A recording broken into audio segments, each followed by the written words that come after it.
사무엘상 24장 16절 22절까지입니다.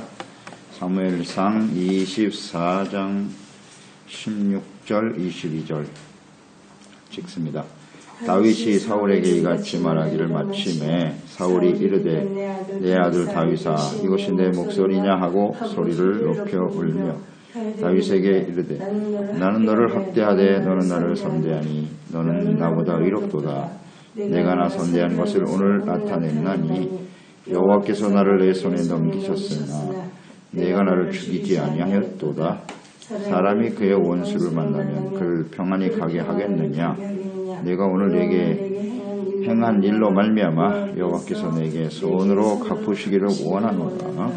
보라 나는 내가 반드시 왕이 될 것을 알고 이스라엘 나라가 내 손에 견고히 설 것을 아노니 그런즉 너는 내 후손을 끊지 아니하며 내 아버지의 집에서 내 이름을 멸하지 아니할 것을 이제 여호와 이름으로 내게 맹세하라 하니라. 다윗이 사울에게 맹세하매 사울은 집으로 돌아가고 다윗과 그의 사람들은 요새로 올라가니라. 아멘. 진실하지 못한 회개. 사울을 죽일 수 있는 기회가 주어졌을 때 다윗은 손으로 악을 이겼습니다. 사울은 다윗을 대적으로 여겼으나 다윗은 사울을 대적으로 여기지 않았고 그의 고백 속에서 보듯이 그는 여전히 사울을 주로 고백하죠. 내 주여 내 왕이여 라고 고백했고 또 내 아버지여 이렇게 고백을 했죠. 자신을 죽이려고 하는 사울을 여전히 자신의 왕과 주로 섬기고 또 아버지와 같이 여기는 그러니까 절대로 대적이 될 수 없는 거죠. 그렇기 때문에 이 다윗은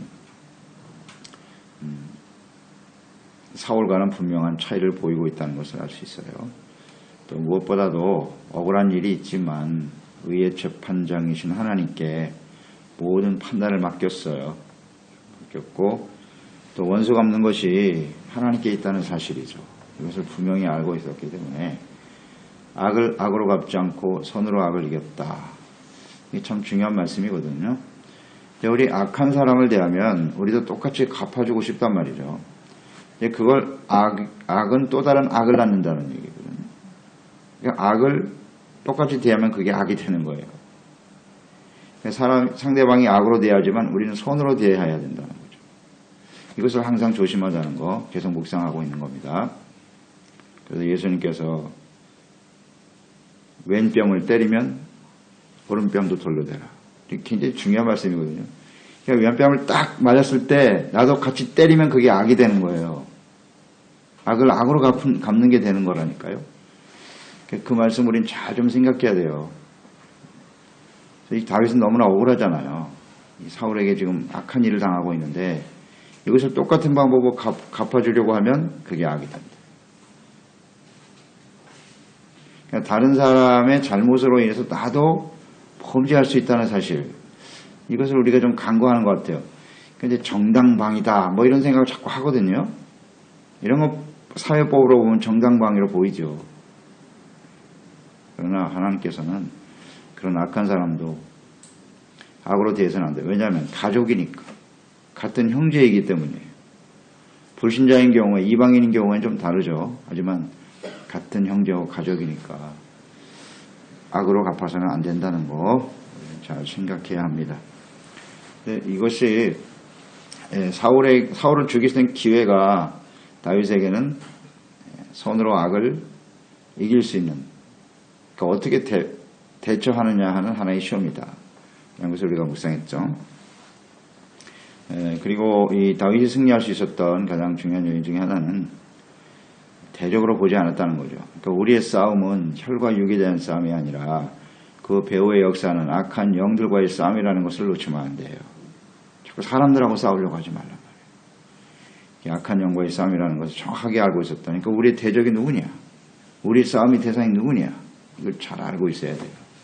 그래야 이길 수 있죠. 그리고 어떻게 싸울 것이냐? 대처하는 방법이잖아요. 방법인데 다윗은 겸손으로 이겼죠. 겸손입니다. 자기를 낮추고 그리고 하나님께 대한 절대적인 신뢰죠. 하나님을 믿었죠. 믿음으로 이긴 거고 또 의로 이겼잖아요. 의. 상대는 악으로 다가왔지만 다윗은 의를 행했어요. 의가 승리하는 거예요. 의로 이길 수 있어요. 그리고 화평이죠. 화평을 추구했잖아요. 화평을 추구했고 좋은 관계죠. 하나님과의 화목 또 사람들과의 관계에서 화평을 추구하기 때문에 이길 수 있었던 거고 그 다음에 이제 철저하게 하나님 말씀에 붙들는 거죠. 하나님의 기름 부음 받은 자를 죽이는 것은 하나님의 뜻이 아니다. 말씀. 이게 바로 하나님의 전신갑주 아닙니까? 이런 걸 가지고 싸워야 이길 수 있다는 거. 이걸 잘 적용한 케이스라고 볼 수가 있어요. 이걸 우리는 언제든지 잘 적용을 시켜야 돼요. 어떤 갈등이 생기거나 무슨 싸움이 생기거나 아니 상대방이 나에게 싸움을 걸어오는 거죠. 다윗은 싸우려고 하는 의도가 전혀 없는데. 근데 이런 상황이 끊임없이 벌어질 때 우리는 지혜롭게 대처해야 된다. 어떻게 해야 이기는 거냐. 내가 힘을 가지고 상대방을 제압하는 것만이 승리가 아니다. 똑같이 이전투구가 된다는 사실을 잊지 말고요. 이거 놓치면 안 돼요. 하나님을 경외하고 의로운 다윗의 언행을 대했죠. 이 사울이 어떻게 반응하는가 오늘 말씀해 보니까 그 다윗의 진정성을 대하고 사울은 마음에 큰 감동을 받았습니다. 자기가 부끄럽다고 하는 것을 깨닫게 됐어요. 얼마나 자신의 행동이 부끄러운지 소리 높여 울었다 그랬어요. 눈물을 흘렸어요. 회개하는 모습을 보이죠. 자, 우리는 생각해 보는 거죠. 이 사울이 흘린 눈물의 의미는 무엇일까?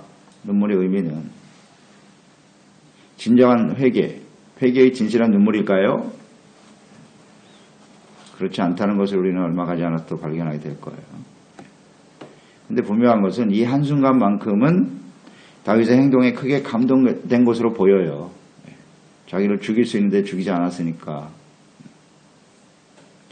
그리고 이 사울의 옷을 보면서 느껴지는 것은 이 사울이 감정의 기복이 굉장히 심하구나. 그러니까 한순간에는 막 분노가 폭발해가지고 이 분노의 감정을 이기지 못하니까 저 사람도 죽여! 이 정상이 아니에요 지금. 분노의 감정도 조절을 못하고 또 이런 슬픔의 감정도 조절을 못하는 통제가 안 되는 상태라고 봐야 돼요. 통제가 안 되고 그냥 육체가 시키는 대로 살아갈 수밖에 없는 사람의 모습이죠. 분노나 혹은 감동도 정리가 안 되는 절제가 안 되는 거죠. 완전히 지금 인격이 무너진 상태라고 봐야 돼요. 하나님의 성령의 감동이 되지 않으면 이렇게 이 마음과 생각이 피폐해질 수 있다는 거거든요. 이건 사울만의 문제가 아니라는 거 잘 생각하시고요. 그래서 항상 성령의 인도하심을 받으면 절제가 참 필요한데 우리의 감정의 기복이 심하고 말이죠. 절제와 통제가 안 된다면 한번 질문해봐요. 사울을 떠올리시기 바랍니다. 막 화가 나는데 그걸 절제가 안 돼. 그냥 막 쏟아내는 거야 그냥. 그러면 우리가 주일날 말씀도 나눴잖아요. 그 분냄이라는 것이 지극히 육체의 일이거든요. 그런 모습을 나타내 보이면 정말 하나님 앞에 부끄러운 일이에요. 그거는 죄를 짓는 거거든요. 뭐 정당성을 얘기하겠죠. 나는 뭐 이랬어 뭐 화를 낼 수밖에.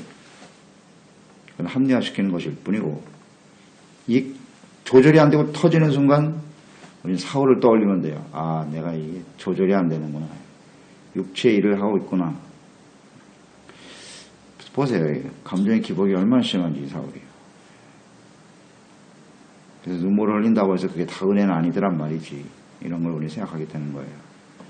그러니까 그 눈물을 너무 믿지 말아요. 자기 자신도 너무 믿지 말고 상대방도 마찬가지고 눈물을 흘린다고 해서 그 사람이 다 회개한 건 아니에요. 이것을 우리는 잘 생각하는 겁니다. 이 17절 19절에 보면 다윗이 자신보다 의롭다라고 고백을 하네요. 내가 나보다 의롭구나. 그러니까 자신은 다윗을 학대하고 죽이려고 했지만 자신을 죽이지 않고 선대했다. 그렇죠. 의로운 것 틀림없죠. 깨닫고 이것을 고백했단 말이죠. 그래서 그런 말을 하죠. 여호와께서 나를 내 손에 넘기셨는데 나를 죽이지 않았다. 여호와께서 내게 손으로 갚으시기를 원하노라. 계속 여호와께서 하나님의 이름을 계속 들먹이고 있죠. 하나님의 이름으로 자신의 잘못을 고백하기도 하고 다윗이 의롭다, 선한 일을 하고 있다라고 말하지만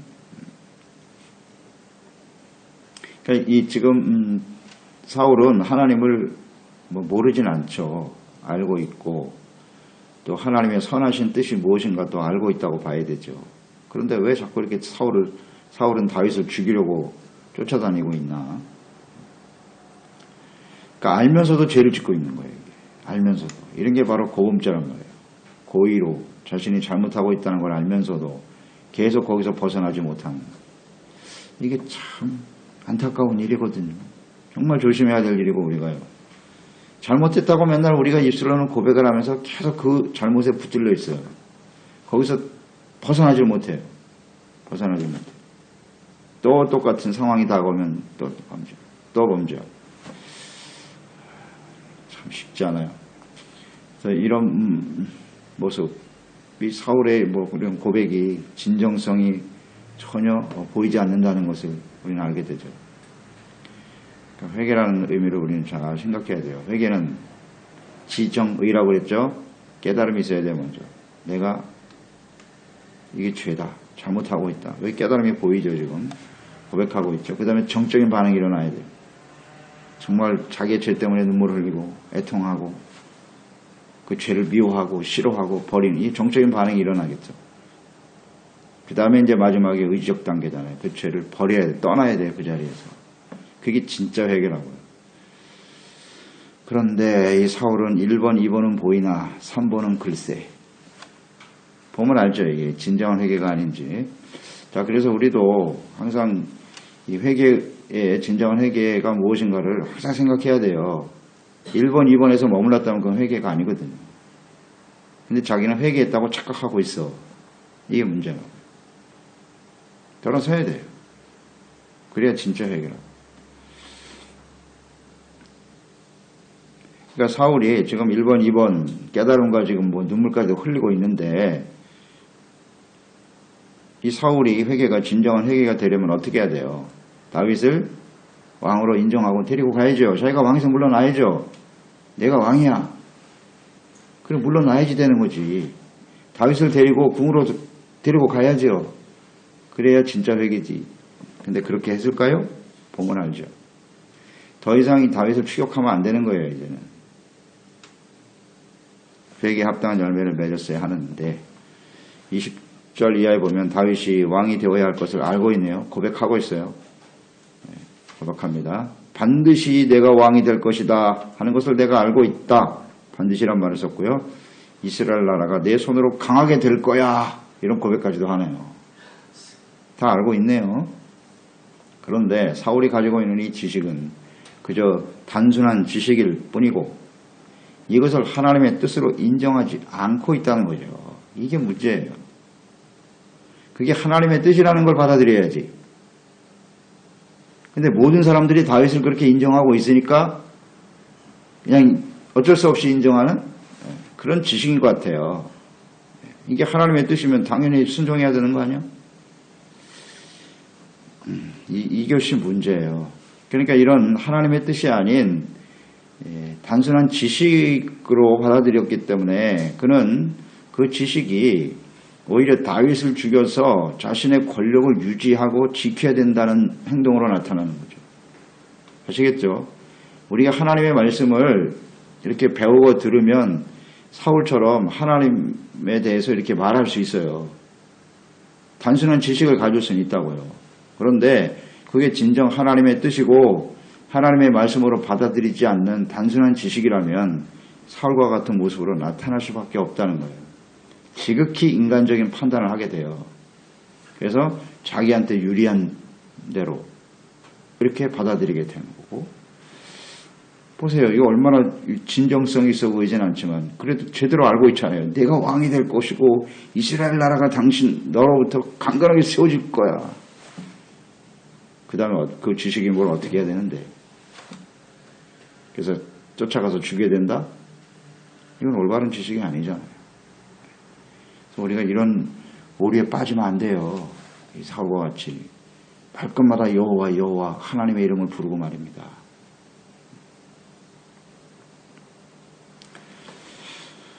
21절에 보면 그런즉 너는 내 후손을 끊지 아니하며 내 아버지의 집에서 내 이름을 멸하지 아니할 것을 이제 여호와 이름으로 내게 맹세하라 하니라.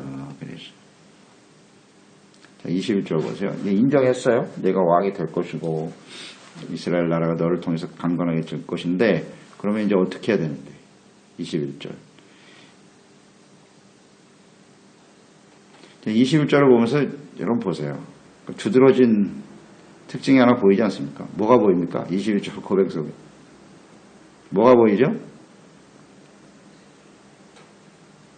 21절이 강시 중요하거든요. 깨달았어요. 자기가 잘못했다는 거. 왕이 된다는 인정이 있는데 그게 반응이 21절로 나타나네요.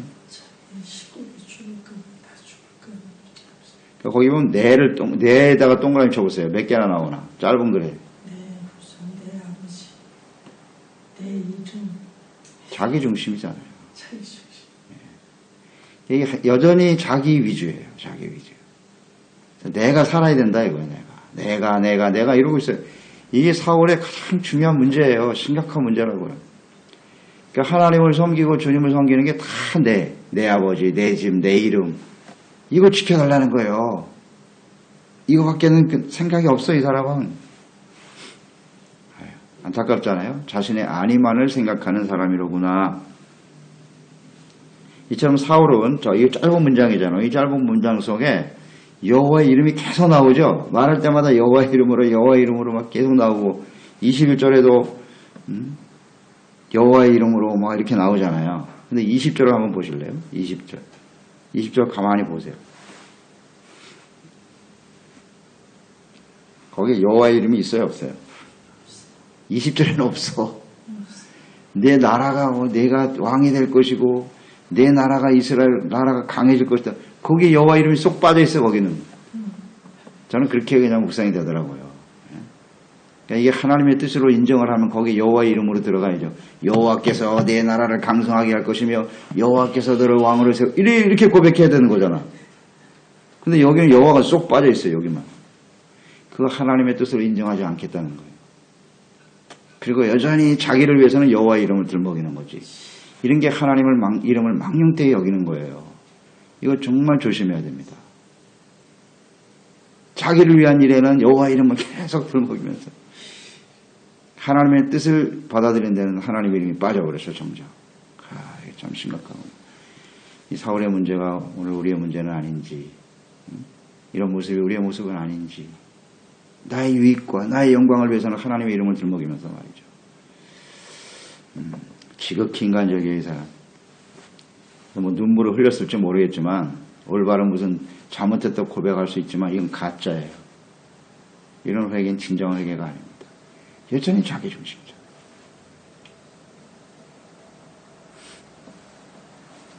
자기를 위해서 살아가고 있는 사울. 이러한 사울의 고백을 보면 사울이 진정으로 회개한 것이 아니다 하는 것을 확신하게 되고요. 그 다음에 이제 22절에서 그의 말이 다 헛된 말이라는 것을 확신하게 되죠. 22절 보세요. 다윗이 사울에게 맹세했어요. 참 다윗은 착한 사람이지. 그 정신없는 사람의 소리를 들으면서도 그래 당신이 그렇게 불안하다면 내가 맹세하리이다. 절대로 죽이지 않죠. 다윗은 죽일 사람이 아닙니다. 착한 사람이니까. 맹세를 했어요. 그 다음에 22절 다윗이 사울에게 맹세하며 사울은 어떻게 했다? 집으로 돌아가고 다윗은 다시 요새로 돌아가고. 이게 뭐예요? 사울의 고백이 진실이고 진정으로 회개했다면 어떻게 해야 돼? 모든 사람들이 보는 앞에서 자기 입으로 고백했잖아요. 다윗이 왕이 될 거다. 사람들 앞에서 공식적으로 선포를 해야죠. 다윗은 이제 왕이다. 이 나라의 왕이야. 선의로 해야지 이제. 그리고 자기는 물러나고 다윗을 통해서 다윗이 왕이 되었으니 모든 사람은 다윗을 왕으로 인정하고 따르기를 바란다. 꽝꽝꽝.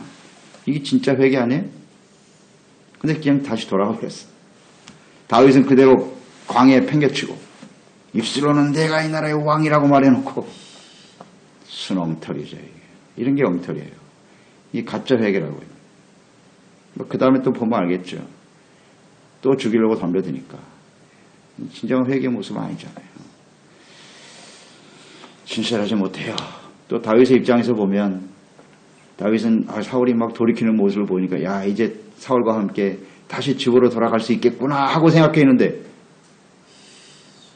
같이 가자는 얘기는 안 해. 그러니까 다시 요새로 올라갔더라. 그러니까 다윗의 입장에서는 아직도 아직 때가 안 됐구나 그렇게 생각을 하는 거죠. 다윗은 또 기다려야 되는구나. 또 연단의 시간이 아직 남아있나 보다. 이렇게 받아들일 수밖에 없는 거죠. 이것을 우리가 서운하게 생각할 필요도 없고요. 이런 상황이 벌어지면 다윗은 또 힘든 시간을 또 지나야 되니까 마음에 기대도 있었을 거라 사울이 막 그런 고백을 하고 그러는 거 보니까 야 이제는 정신 차렸나 싶은데 또 아니거든요. 또 실망이 되고 또 믿고 기다리는데 또 실망이 찾아오고 또 실망스러운 일이 계속 벌어지고 안타깝잖아요. 다윗의 입장에서 우리가 다윗의 입장에서 한번 생각해봐요. 크게 잘못한 것도 없고 자기가 잘못했다고 입으로는 고백을 하는데 계속해서 괴롭히거든요. 힘들게 만들고 상황은 변화되지 않고 참 괴롭죠. 이거. 그때 우리는 어떻게 해야 되는가 생각해 보는 거예요. 그래서 저는 이렇게 묵상을 해봤어요. 다윗이 결국 정말 슬픔을 안고 다시 돌아설 수밖에 없는데 또 연단의 고난의 시간을 또 지나가야 되거든요. 그렇지만 아무것도 얻은 것이 없느냐? 그렇지 않죠. 다윗은 이 경험을 통해서 아주 귀한 것을 얻었어요. 악을 손으로 이기면 손으로 대하는 것이 이게 진정한 승리구나. 이거 하나는 확신하게 됐어요. 하나님이 함께 하시면 내가 다음에도 이런 상황이 벌어진다면 난 똑같이 손으로 대할 것이다. 그러면 하나님이 이기게 하실 것이고 어떤 상황이 벌어져도 결코 사울은 나를 죽이지 못한다. 그렇죠? 확신하게 되는 여기서 이 확신을 얻게 되는 거예요. 이 확신을. 비록 고난의 시간을 또 지나야 될지도 모르지만 나름대로 확신이 생기는 거예요. 그래 하나님이 내가 하나님 편에 서자. 내가 선을 행하고 의를 가지고 나가면 나는 반드시 이길 것이다. 그렇죠. 굉장한 수확입니다. 큰 힘을 얻게 되는 거예요. 이런 경험들이. 그래서 그 다음에도 다윗이 어떻게 행하는지 보면 알겠죠. 또 죽일 기회가 오거든요. 그때 역시 똑같이 반응한다. 이런 게 아주 중요한 깨달음이에요. 그래서 우리 삶에 시련과 어려움들이 있지만 우리가 의의 편에 서고 죄인의 길에 서지 않고 교만하지 않고 악한 꾀를 받아들이지 않고 악을 손으로 대하면 우린 반드시 승리합니다. 하나님 이기게 하십니다. 그들이 우리를 절대 할 수 없어요. 절대 할 수 없습니다. 이런 확신을 가지고 좀 시간이 길어져도 상관없어요. 이건 하나의 모나 뿌려해봐니까 이런 믿음 확신을 가지고 절대 우리가 포기하지만 않으면 되고요. 낙심하지 않으면 되고요. 두려워할 필요도 없어요. 담대한 믿음으로 승리하는 저희들이 되었으면 좋겠습니다. 그렇습니다. 하나님 아버지 오늘도 주님의 말씀을 대하면서 이 사울이 진정성 없는 회개의 모습 이것이 혹시 우리의 모습은 아닌가 잘 생각해 봐야 합니다. 입술만의 고백 그것은 진정한 회개로 볼 수 없죠. 회개는 구체적인 합당한 열매가 있어야 돼요. 삶의 변화가 있어야 하는데 눈물까지 흘리고 다윗을 왕으로 인정한 것처럼 보이지만 여전히 이 사울은 자기중심이에요. 자신의 아니만을 생각하는 사람이고 하나님의 말씀과 뜻을 알면서도 자신의 생각을 쳐서 복종시킬 수 없는 사람이죠. 이것이 사울의 성향인데 오늘 우리도 이 사울의 성향을 가지고 있는 것이 사실입니다. 하나님의 뜻을 알고 있으면서도 그 뜻에 나의 생각을 쳐서 복종시키지 못하고 끌려다니는 오늘 우리의 모습이 오늘 이 사울의 모습과 같지 않나 생각하면서 그 결말이 어떻게 되겠습니까? 우리는 분명히 알죠. 그러니까 오늘 우리의 마음속에 깨달아진 죄악들 과감하게 버리게 도와주시고 의를 선택해야 됩니다. 다윗처럼 악을 악으로 갚는 것이 아니라 손으로 악을 이기고 그때 하나님 우리와 함께 하신다. 확신을 가지고 오직 주님을 믿고 의지하고 순종함에 따르는 우리의 삶이 되게 하여 주시옵소서. 예수님의 이름으로 기도드리옵나이다. 사무엘상 24장 16절 22절까지입니다. 사무엘상 24장 16절 22절 찍습니다. 다윗이 사울에게 이같이 말하기를 마침에 사울이 이르되 내 아들 다윗아 이것이 내 목소리냐 하고 소리를 높여 울며 다윗에게 이르되 나는 너를 학대하되 너는 나를 선대하니 너는 나보다 의롭도다. 내가 나 선대한 것을 오늘 나타냈나니 여호와께서 나를 내 손에 넘기셨으나 내가 나를 죽이지 아니하였도다. 사람이 그의 원수를 만나면 그를 평안히 가게 하겠느냐? 내가 오늘 내게 행한 일로 말미암아 여호와께서 내게 손으로 갚으시기를 원하노라.